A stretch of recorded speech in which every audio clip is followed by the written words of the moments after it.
Got a shot.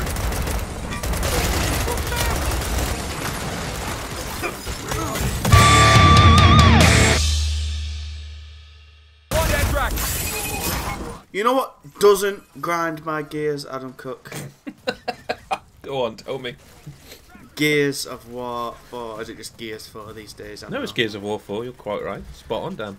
The new one's coming out soon this week, and I have no personal history with this game for some reason, even though I had a 360 and all that. I just wasn't into the gory horror shooters back in the day. In fact, the only bit I remember of ever playing Gears of War was watching my mate try and do a boss, and he died at least 20 times, and when he finally did it, he went, easy that. I was like, no it fucking wasn't. But Gears of War 4, we digress. Yes. It's coming out soon. You've played it, or playing it. Oh, yeah. How is it? Right, quick bit of history. I'm a big, massive Super Gears fan. Like, love the Gears of War games. So, if you're looking for someone who's never played them before, that's not me. I love Gears of War 1, 2 and 3. Judgment was a misstep. It was unnecessary. It wasn't needed. However, for a very long time, I didn't know I wanted Gears 4 because the story was done. Well, it actually wasn't. There was a lot left open at Gears 3, but I didn't feel there needed to be another one. Mm-hmm. I was probably wrong because Gears of War 4 has me. It absolutely has me, Dan. It has me on so many levels. Well, now, let's delve into first of all, the story. Okay. Now, again, this is minor spoilers, but Jesus Christ, they have showed this so much in the pre-release. Like, if you don't know, then I just don't know how. Marcus Phoenix. Now, that was my biggest problem. Okay. Yeah. His story was done. It was done, and and they've shown so much of him. It's like, you just make another game with him as the star then, because you clearly want to. I won't go into why, and I'm not going to talk deeply on story.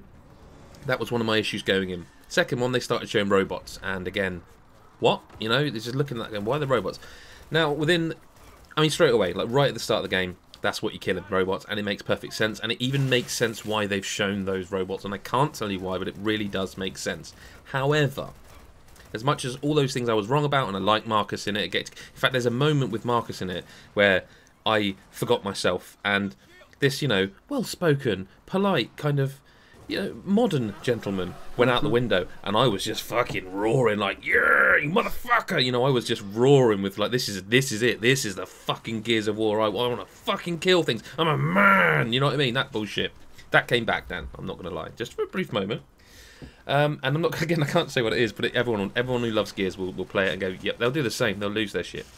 Anyway, the story itself, however, is fine. It's very much set up for the rest, because this is going to be a trilogy. I can't think if they've said it. If not, it just is. Whether they've said it or not, but I think they have. This is very much set up for the next, and that's fine. In the same way that Halo did it, like it sounds like Star Wars, the new Star Wars films. Yeah, but again, they were great. That new Star Wars film's great, but it sets up what's to come, because that's what you do when you have a 3-movie or game plan, isn't it? Yeah, absolutely. So the new mechanics all work well. Again, it seems weird. It's almost weird that there's an embargo because it's Gears of War, and we all know what Gears of War is. Yeah. You can grab people from over cover and then shank them. You can just jump straight over and attack them. The active reload's a bit different. The main thing in the campaign, apart from the story, is the visuals. And I'm going to get shit for this, but, fuck it. I'm the boss at GodisaGeek here, so I'm going to say it, and it's true because I said so. There's moments in this game that rival Uncharted 4, Dan. Ooh, interesting. Is that on a nostalgic, you've been with these characters so long level? No, not at all. No, so Gears of War was always lauded as being like a revolutionary game. Yeah. Not visually so. Most people referred to it as grey, quite dreary and brown. It's the poster child for the people who say, "Oh, games are always just brown and grey." But that active reload, though. Yeah, exactly. So, and people can say, it's fine because we love that, but it's just the visuals. But they were amazing to look at, but they weren't. It's not like expressive visuals. It was very brown and grey. Here, there are moments like there's a settlement you go to where the waterfalls are in the background, and it's just beautiful. Ooh. There's the bit they've shown where you're with Marcus and you're in the estate where he lives, and again it's gorgeous. And of course, yes, you do go underground, and it is very and it can't really be anything else. You know what I mean? Yeah, of course. But the texture work is phenomenal. But more importantly, those lightning storms they showed off. Now, I'm going to caveat here by saying I am playing it in HDR, the 4K TVs on, you know, all that stuff. Fuck me, Dan. Ooh. Wow. Like, genuinely, wow. You know, with Pretty this good. and Forza, like, Forza Horizon 3 and this, like, at the moment, it's like, when did Microsoft suddenly get their shit together with their visuals? Like, when did that happen? Because it's happened. I think Big their time. first party games This have game, always looked you good, know- though, haven't they? It's all the third Oh, party they've looked stuff. good, Dan, but they haven't looked this good. Like, you know, they've always, yes, I agree, they look good, but this is, wow. Like, it's not just the moments where you like the lightning striking, and there's just such cool shit. Like when the storms are swirling around you. Like, I threw a grenade, big mistake, because the storm took it and just threw it back in my face. I was like, oh, okay, so it's not just for look. This has a physical impact on the game. You know what I mean? This is interesting. This is, again, them taking this thing that revolutionised the genre and trying to do something even a bit... It doesn't happen every 5 minutes. It's reserved for set pieces, you know? But that's the campaign. I want to talk about multiplayer, because obviously a big part of any game nowadays. Now, the multiplayer is... I played a lot of Gears multiplayer. 1, 2, 3, less judgment. I played a lot of Gears multiplayer, competitive and Horde. And I don't... The game's not even out at the time I'm talking to you, and already there are people that are just too fucking good at the game, right? You know, and you don't find that with many shooters. Like if you play in another shooter pre-release as a critic, often if you're half decent at games, you'll dominate. I don't know if this game's got out in other people's hands and it is like it's been street late broken, but there's really good players already. This is not the Gears of War game that you're going to go, oh, I'm going to finally get into multiplayer. You won't. It's similar to Call of Duty. You're not going to get into it unless you dedicate a ridiculous amount of hours. It's become borderline impenetrable as a multiplayer game now, which isn't to say it's bad. It's just to say if you've not been there all along and you haven't played it and you're not, like, perhaps you're the person still playing Ultimate Edition of the first one, but it's impenetrable. And then there's no way they can fix that without completely wholesale changing Gears of War multiplayer. On the other hand, though, I should say maps are well designed. It all works. Everything makes sense. The bounties that they've added that you can. It's every other multiplayer game does it now. It's like a perk. You equip a bounty, and if you get what the bounty requires, you get bonus XP. It's very standard. The Horde, however, Horde 3.0 as they're calling it, is brilliant. Yep. It's gone class based, and it's genius.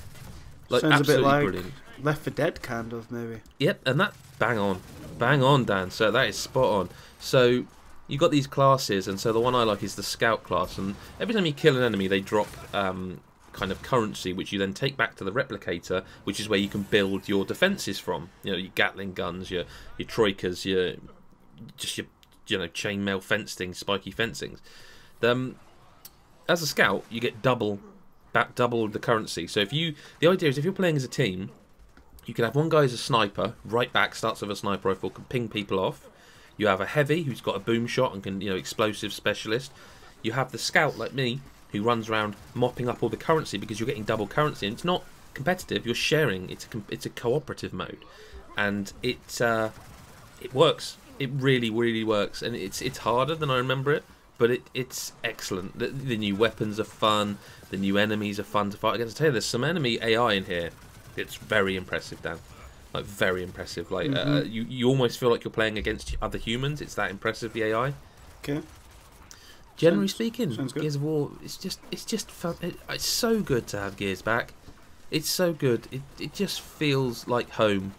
I'm a big fan of the series. It's a fantastic package. There's so much to do in it.